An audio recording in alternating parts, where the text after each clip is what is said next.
And we're live again. Did you miss us? It's Mike, it's Nick, it's Jordan. We literally just wrapped up the Jets stream, but to make sure that all 32 teams get done in a reasonable time so that you guys can enjoy the night before the draft, we're going to do the Jags. Save the most obvious pick for last. That's why we did this. I think we can go ahead and just say on the count of three who the number one pick in the draft is going to be, right? 1, 2, 3. Mac Jones. Trevor Lawrence. I'm kidding. I'm kidding. It's Trevor Lawrence. You know what's hilarious is I was trying to think in my head of who a really dumb answer would be. Yeah. And I was going to say Tutu Atwell. Okay. But I think we I could would take Mac Jones over Tutu Atwell. I would too. Oh, yeah. But maybe, I don't know, like, we can have some fun in this. It's the last one. Thank you to everyone that has watched all 31 of these beforehand. You guys are the GOAT. You've really helped all three of us, 1, work on our streaming skills, 2, work on our hosting skills, and you've really helped build the channel from absolutely nothing when we got this started. So you got shout outs to you guys. Yes. Again, this is far from it for us. We will be here throughout the draft weekend. But we can have a little bit of fun with this. We obviously know Trevor Lawrence is going to be the number one pick. I'm wondering whether or not we just do some fun shit, like trade up 38 picks, get Wyatt Davis or something. We'll run that by you guys as the draft goes on. Just my Gatorade cap flying across the room. Well, I'm not going to interrupt Jordan too much. He knows his team more intimately than I do. So this is ideal because we actually have Jordan, who is a diehard Jags fan, on the stream. Yeah. So if there's anybody that knows needs, I was going to say tendencies, but Caldwell's gone. This is now Trent Baalke's regime. Yep. Yeah, you know how hard it is to be a GM for the second time? Yeah, when you're looking at tendencies, I don't think that you can really look back at what Trent Baalke did too much in San Francisco because he had Jim Harbaugh in his ear for a lot of that time.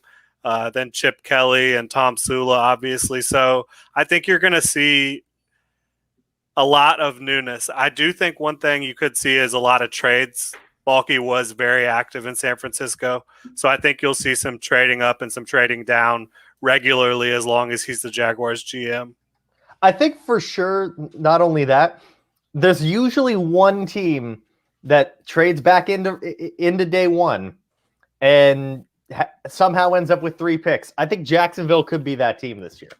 Yeah, or I would definitely say if they don't do that, I'd be shocked if there's not some movement in round 2 from the Jaguars. Or if they take it's 25, that's the second pick they have, right? Yeah, 25, 33, 45, and then they have top of day. 45 is the Vikings pick for Ngakoue. Jesus. Yeah, so they got 5 in the top 65 here. Jesus Christ. Yeah, you could probably take like 25 and 33 and move even further up into round 1. Yeah, I'm not partial to doing that unless you're trading up for a quarterback. I know we always talk about that. But round 2, when you've got 10 picks scheduled, I think you got to move up probably maybe twice on day 2. So we'll see how it all plays out here. We'll see how it goes. Like I said, the obvious pick for number 1 overall is Tutu Atwell. No, it is Trevor Lawrence. Let's just do the damn thing. This is, I believe, the first time where, it's great when we don't have to try to guess or hope and pray anyone falls to us. We get to draft Trevor Lawrence for the first time on one of these guys. Yeah, it's nice. You can make your pick before you start the draft. I know. Your pick starts. I completely forgot that I still have to hit start. Yeah. Because I haven't done a Jags mock draft. Yeah, me neither. Yeah. I haven't done one. So, because if I control the Jags pick, I'm controlling all of them because I'm writing them for the articles. There you go.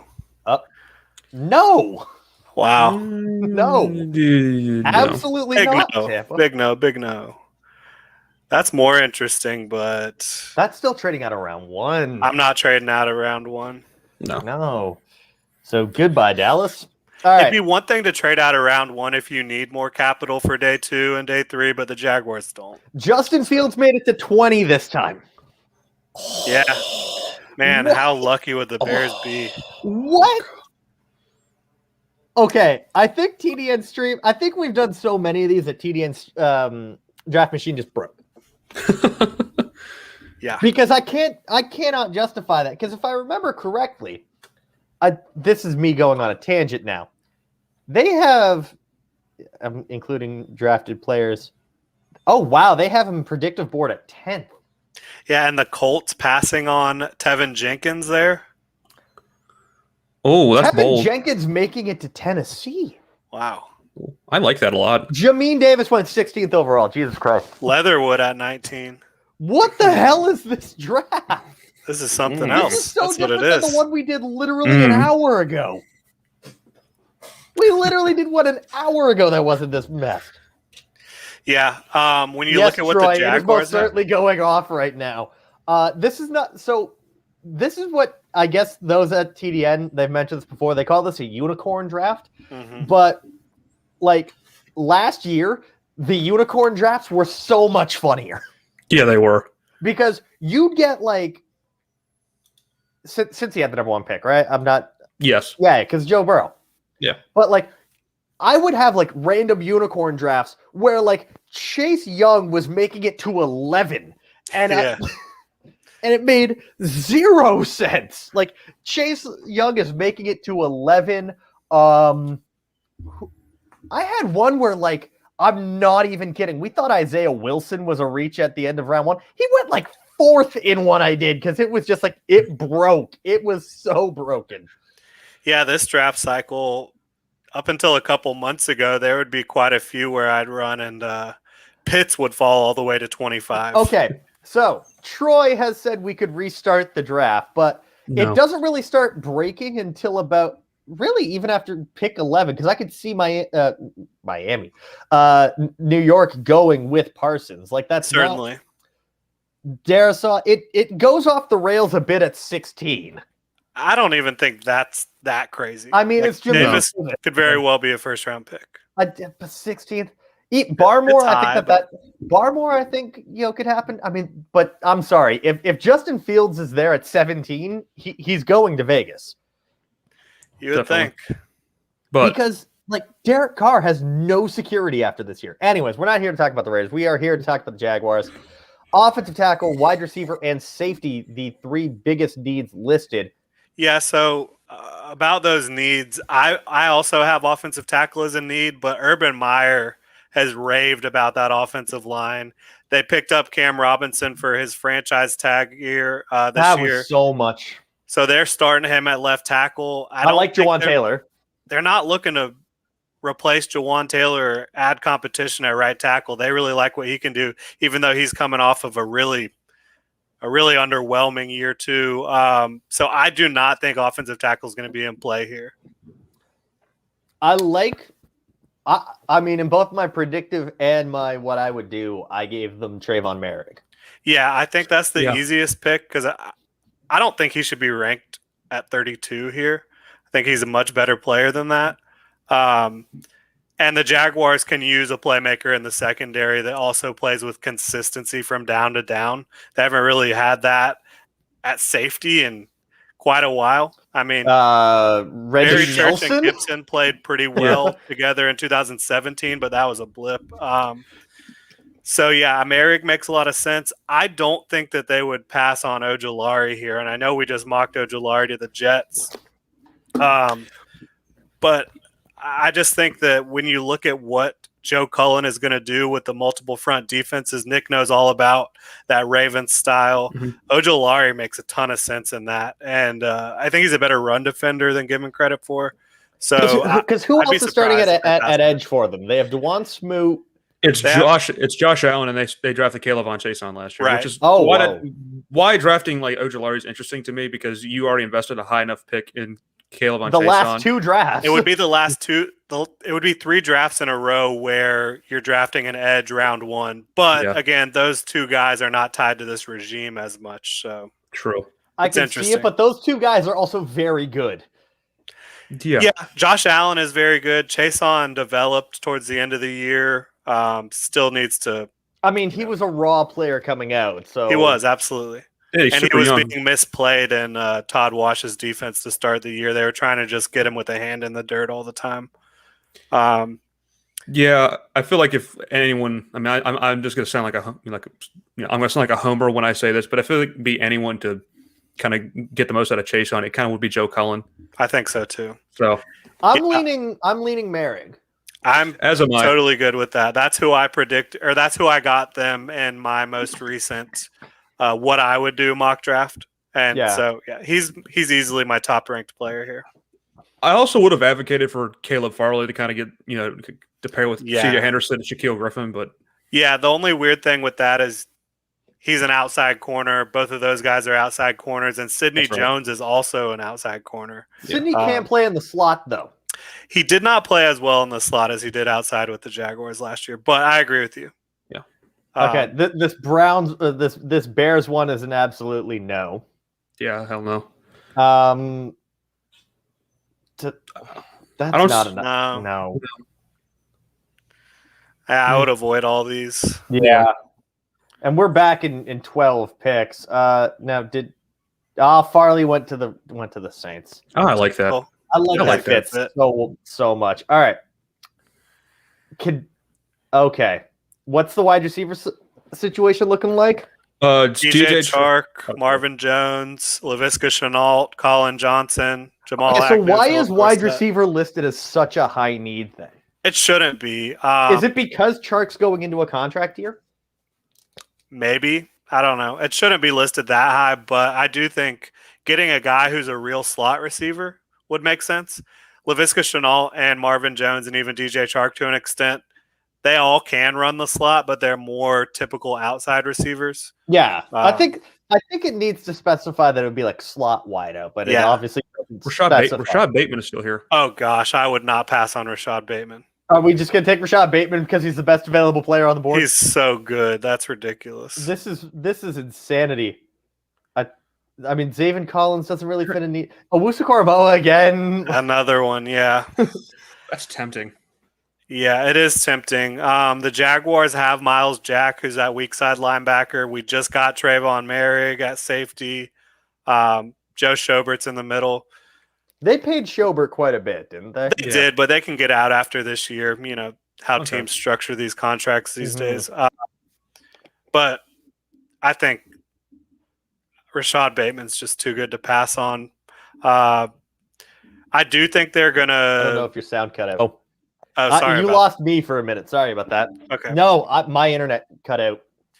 Yeah, it's just going to be tough here. Like Pat Freiermuth, I don't think he's the best value here, but he played for the Jaguars tight end coach Tyler Bowen at Penn State. Urban Meyer offered him coming out of high school, got turned down. You know, he's going to want to get his guy. But I would wait till 45 for that if he's still on the board there. Which he probably will. Sorry, I have a cat on the side of me that's trying to get my attention. So these cats are fighting for your attention as well. The big cats here. I know the big cats. So where are we going with this pick? Sorry, I cut out in the middle of Jordan's explanation. So you're good. I think if it was me right here, I'd be taking Bateman. He's too good. And what do you guys think? I tend to agree. I think because Chark is going to a contract year, correct? Chark's going into a contract year. Marvin Jones is only a 1-year deal, if I remember correctly. Yeah, I it's think a 2-year deal, but still, he's getting and he's getting up there in age. Shenault is kind of your gadget guy. Colin Johnson, just a big dude. Colin Johnson shouldn't stop you from drafting someone else. Exactly. Oh, absolutely not. Even if and I do think he's going to end up being a solid player, but he's not a guy that stops you from drafting someone else. Yeah, absolutely. I think you have to take Bateman because what Bateman with his hands, his route running, his body control. I think he could easily end up being a favorite for Lawrence in this offense. Yeah, and what you saw from him in 2019 2020 coming off COVID, he had asthma. I think it affected him a lot more than it has to a lot of other people. He looked like he was back to where at his pro day to where he can be that explosive playmaker he was in 2019. And 2019 Bateman That's like a top 10 pick. Oh yeah. I put it in my what I would do mock draft. He has hands that seemingly are made of stickum. If you throw it anywhere in the same zip code as him, he's coming down with it. So yeah, the catch he made, love that. The catch he made against Penn State in 2019, where he basically just comes to a standstill on the sideline and catches that ball from whoever the quarterback was at Penn State. I don't know. I don't remember his name. That play always sticks out in my mind because that is one of the cleanest catches I've ever seen from a prospect. So I think you got to say Bateman. He's got a ton of them on film. I'm just popping this one up on the screen now. Troy, we say that, but we never know. I don't think it's a guarantee that he won't be Damon Arnett went 18th last year, and no one thought he was going before round 3. Right. And you could say, well, that's the Raiders. But, I mean, think back.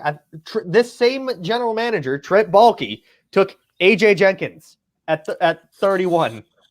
Ugh. How's that for a callback? Cringe. Yikes. Yeah. I'm going Bateman. Got it. Definitely. We've talked about this pick for so long.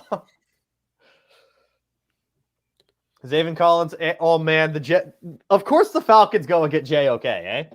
Good for them. A swap of seconds and thirds. Nah. Nah. I think you want to be able to still be at the top of round 3. You have a lot more leverage there. Yeah.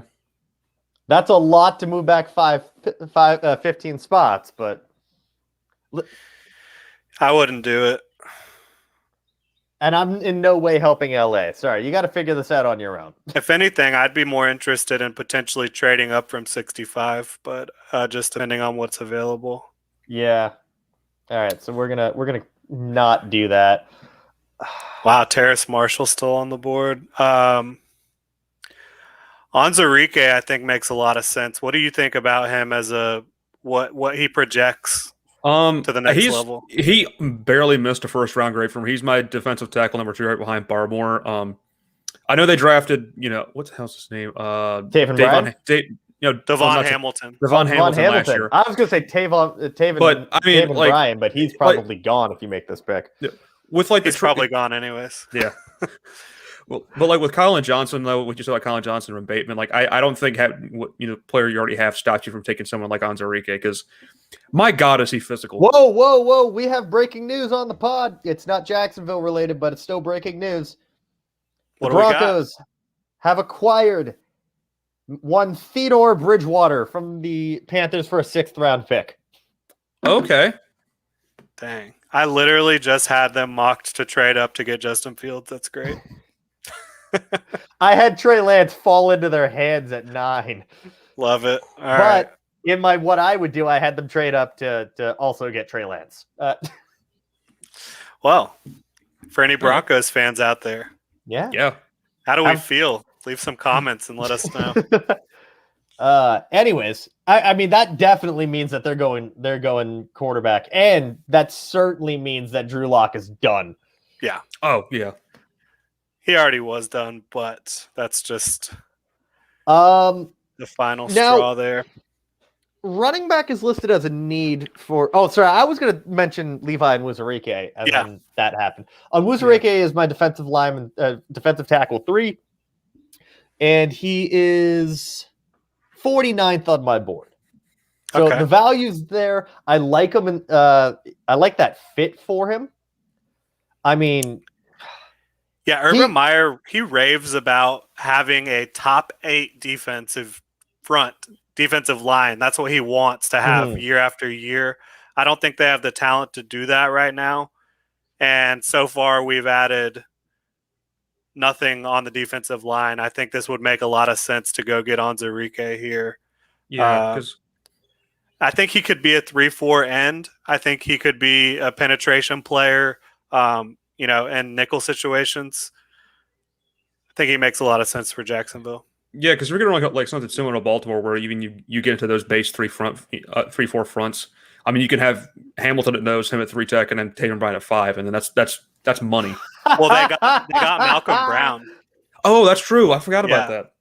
They got Malcolm Brown, and they also signed Roy Robertson Harris, $8 million a year. So Yeah, that's definitely something Baltimore does like. They like to rotate out their defensive linemen.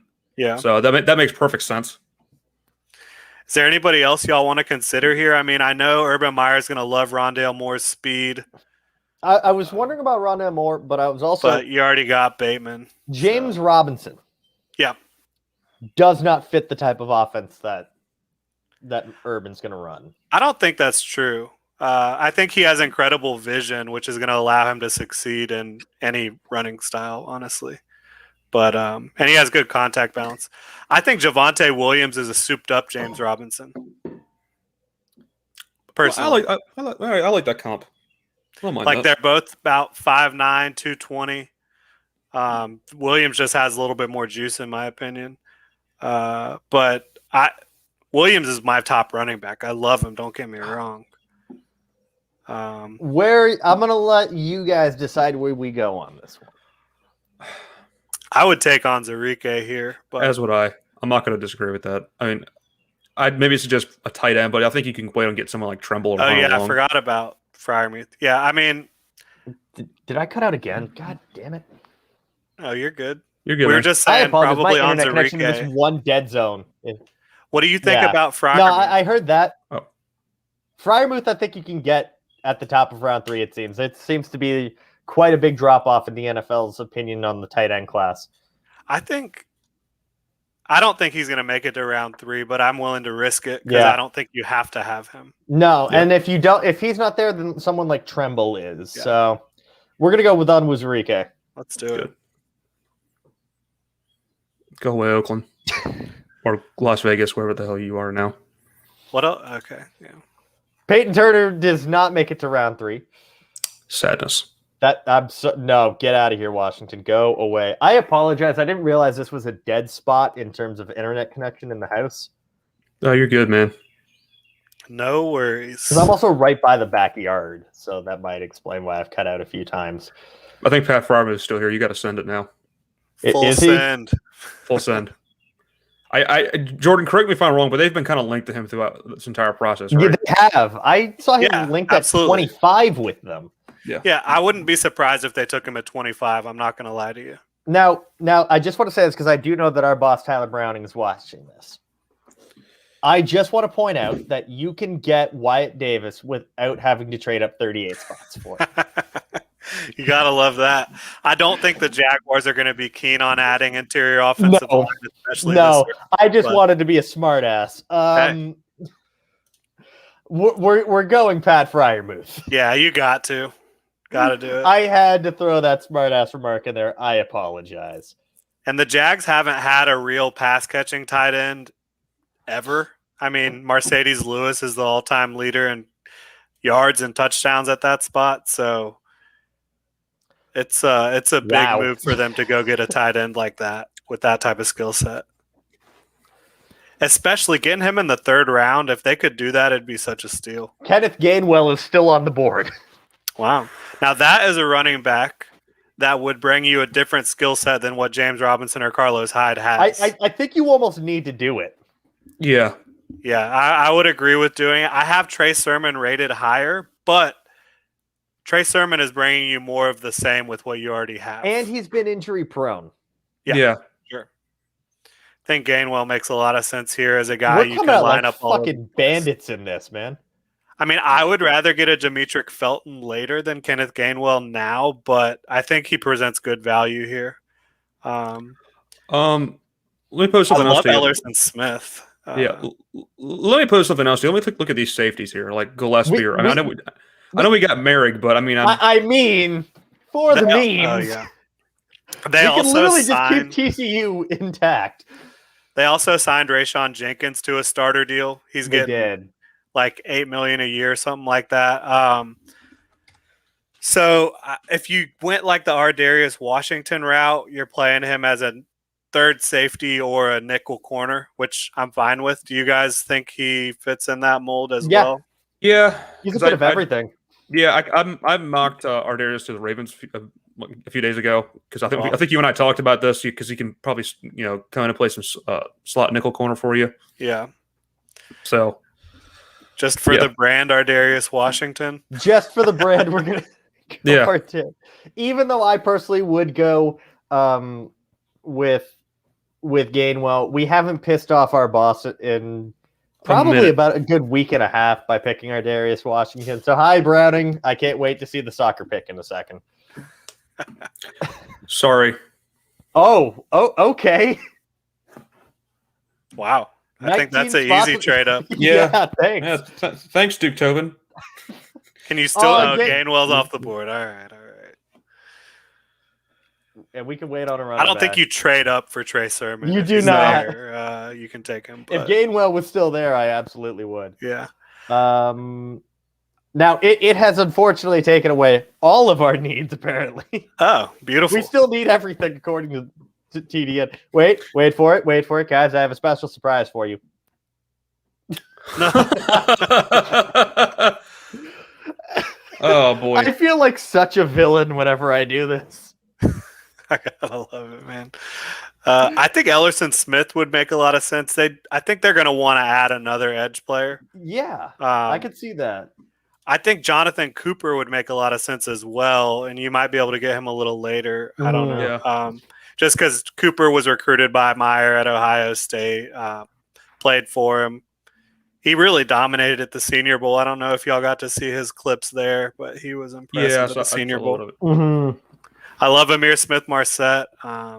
That's something you can wait on. Love Kate Johnson too. Yeah, there's so many good receivers.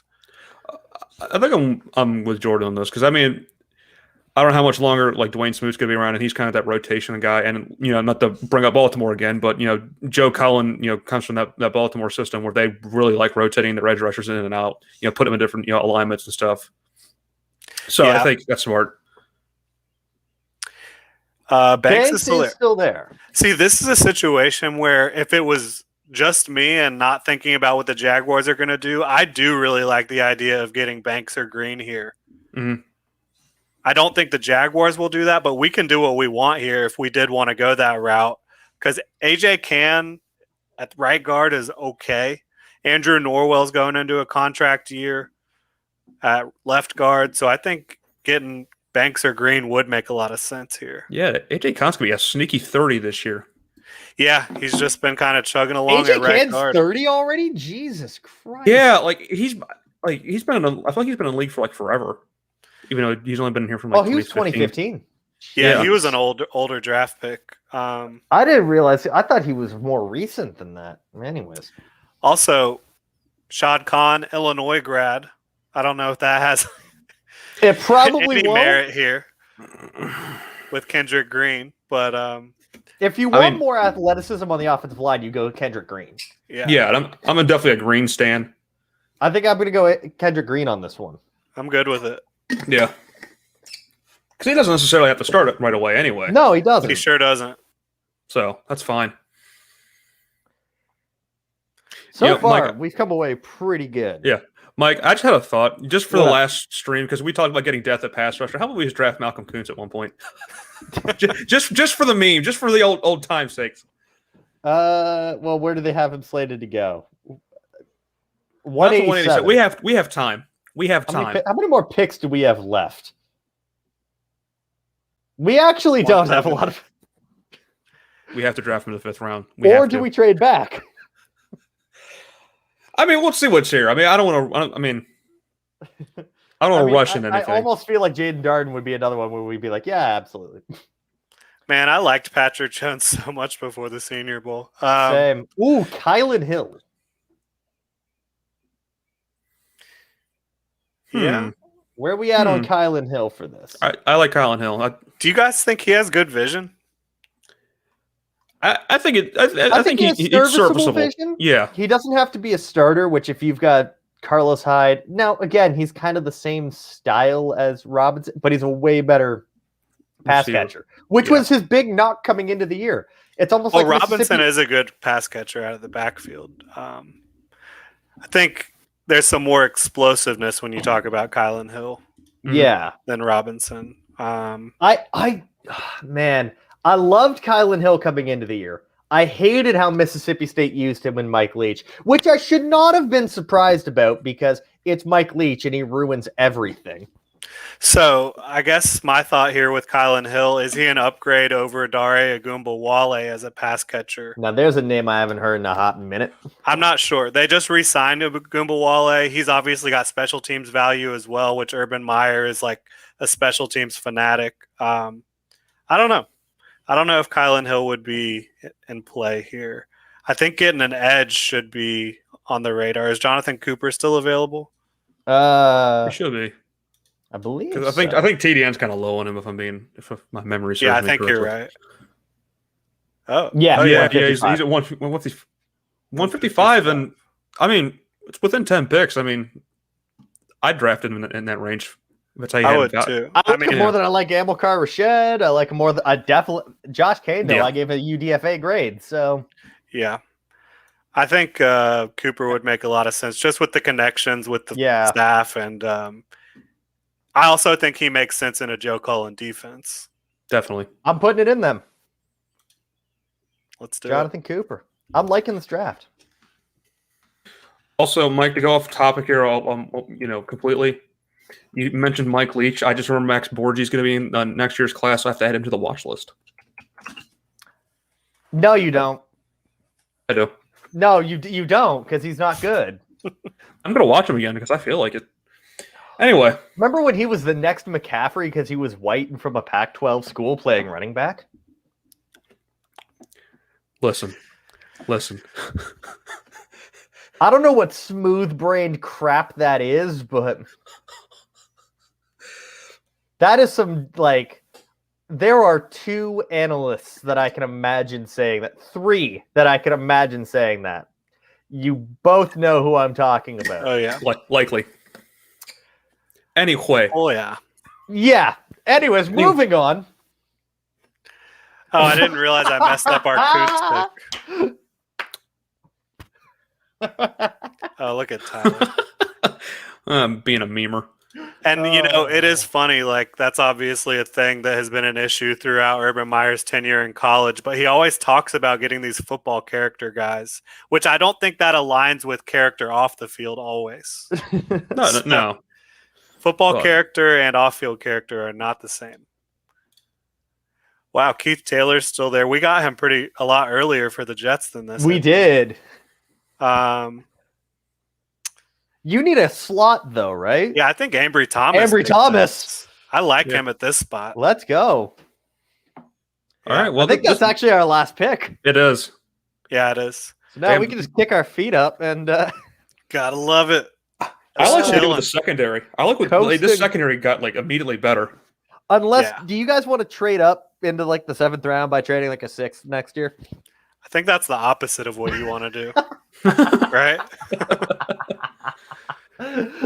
Value-wise? Oh, no, value-wise, it's horrible. Yeah. I was just going to say for the memes. I almost want to acquire the Mr. Irrelevant pick. Just for fun. That'd be great. I'm with you. Yeah. Start the draft and end the draft. Yeah, there are some guys going off the board I like here. Chris Evans went at 9, right? What's that? Hang on. I'm acquiring pick 256. All right. Oh, we're actually doing it. Okay. Yes, we are. Hey, we're having some fun with our last mock draft on the stream here. I'll give you a 2023 6. They're not even going to respond to that. Rude. Well, that's rude. I think it's actually Is it broken?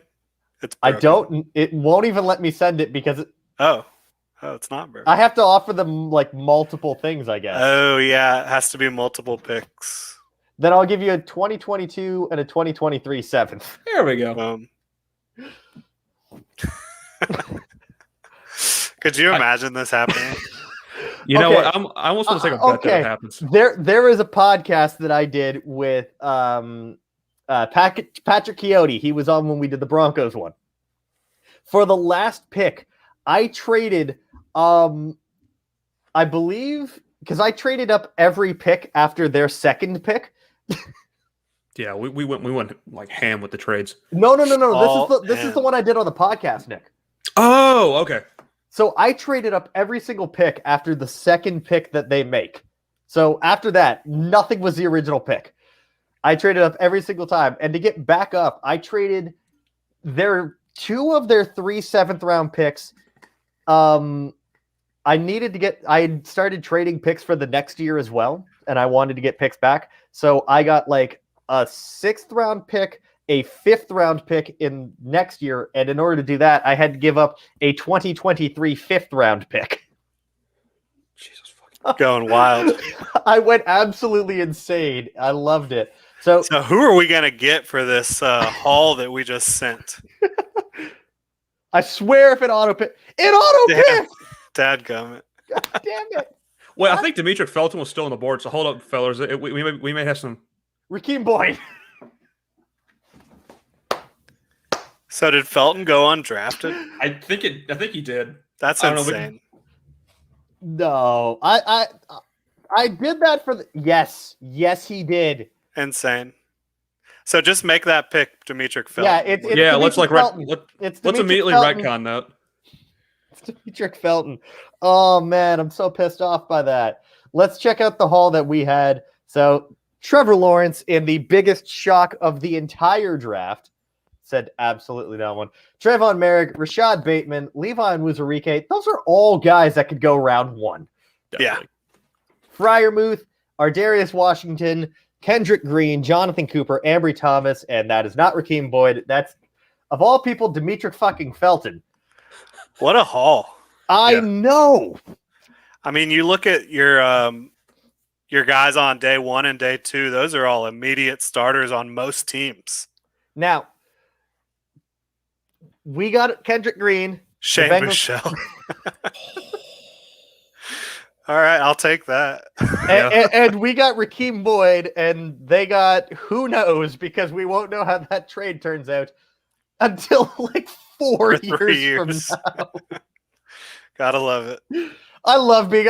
I will occasionally just have some fun, roll through with a team that like doesn't have picks, and just start trading up. Like I think I did one just on my own with the Cardinals for shits and gigs, where I traded like all of my picks. Like I traded basically all of my day 3 picks in 2024 in order to acquire picks this year. Love it. Why not? You know? Yeah, like why not? We're have in a little bit of control fun. here. As long as you're not actually releasing it to the public, you can really do whatever you want with these. No doubt about it. But again, thank you all for watching the last of the 7-round mock draft specials. Again, like I said when we started off, you guys have really helped grow the channel from literally nothing. We didn't have a channel a month and a half ago to where we are now. I mean, we had like 10 people watching live the entire time, which is great. Hell yeah.